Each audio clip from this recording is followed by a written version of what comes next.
This is an optional video in the Creating Resilience series.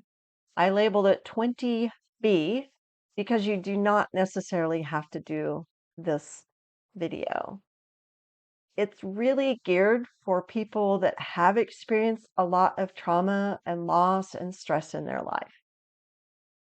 Because adversity and trauma can involve a lot of many different types of loss, and loss creates a lot of grief.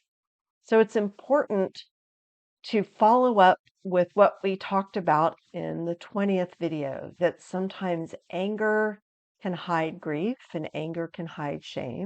So if you really want to dive a little bit deeper into your traumatic or stressful past, you are going to want to come in contact with the things that have created loss in your life. There are a lot of losses that are associated with adversity. Some of it is just separation somehow from people that you loved, separation either from parents, grandparents, friends, neighbors, anything like that. If people are constantly physically moving locations, or if you were in the foster system, or even if you have been in jail or in prison, that takes a lot of separation from people that you knew really well. So incarceration is another one. It's not just the separation, but it's a loss of control. You don't have your own routines. Your routines are given to you. You don't have a lot of access to things that you did before.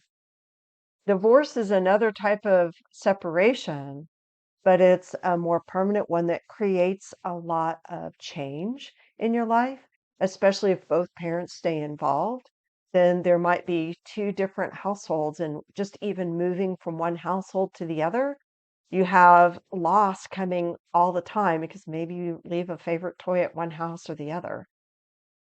And definitely death, if there's been a death in your life, that can create all sorts of loss. And it can be either a traumatic loss where you lost them, say, to shooting or stabbing or some act of violence. Then when you think about it, it not only brings back the loss and the death, but it brings back the fear of the incident that brought that death or loss.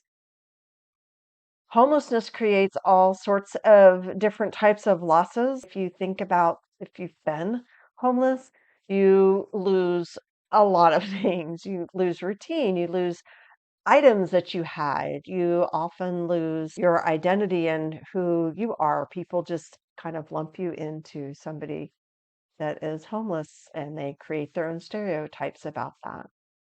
Deportation can create a lot of losses in people's lives. If you think about not only the loss of family and friends, but the culture in which you came from, and then just moving from place to place can create a lot of loss. And if you look at these losses, they're all associated. These are kind of the physical aspect of the loss, but they're associated with other types of loss. Like separation is the loss of love, right? And when we have a loss of love, it's a lot deeper than just being not physically close to that person anymore. You can have a loss of security. You're not sure where you're safe anymore. You have a loss of consistency. A lot of times, people that have to move a lot, or the homelessness or the deportation, you lose consistency.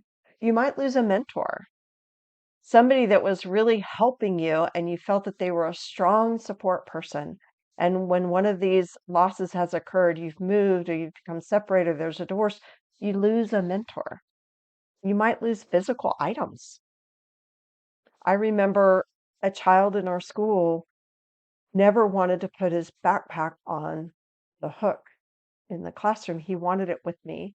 Come to find out, he'd been removed from school multiple times, or he'd been asked to go to the office. That's all they said. They needed him to come to the office. His parent was there to pick him up, and they took him from the school without his backpack and the things that he loved most in his backpack, and they drove to another town. So when he was with us, he wanted that backpack with him all the time because he never knew when he was going to lose some of the physical items that he didn't want to lose. We might lose cultures and traditions, especially with deportation, but even just moving from one place to another, there's traditions we have with neighbors or family that can be lost. And we definitely could lose a support system. any type of the losses associated with adversity. You can lose support systems. All of these things create sadness, they create grief, they can create insecurities and vulnerabilities. So when you've experienced a lot of adversities, it's really important to get in touch with those emotions as well. You can do that by using the skills that we've already learned in this video series. So use self-reflection and notice when you have a loss from something. Name that loss. I just moved away from my grandchild, and now I'm not going to be with her every day. And name the emotion. I feel really sad about that. I feel really out of control about that. And any behavior that might come with that. I'm not sleeping as well. Then validate that emotion. You know what? It makes sense that I feel a sense of loss when I'm no longer with somebody that I truly love. And then use regulation or seek connection with somebody else to really process that emotion and focus on it for a little while. When we do this, when we notice and name and validate our own emotion and deal with it, we take away its power to do actual physical harm to our body. So it's really very important to make sure that you do pause and deal with all the emotions and face them and process them, whether they are positive, happy, upbeat emotions or more difficult emotions. For physical health, it's really important. So your reflection for this video is, what losses have you experienced? If you're in a place in your life when you can process this safely, you have some support people, you feel like you can regulate some emotions, then think about what losses you've experienced in your life. And then recognize those, that they might create sadness or they might create grief, which often lies underneath that hidden veil of anger. So validate for yourself that it's okay to be sad because you've had this loss. And then reconnect with somebody or do some regulation for yourself. Thank you so much for joining me. I hope that that sheds some light on your life and your emotions.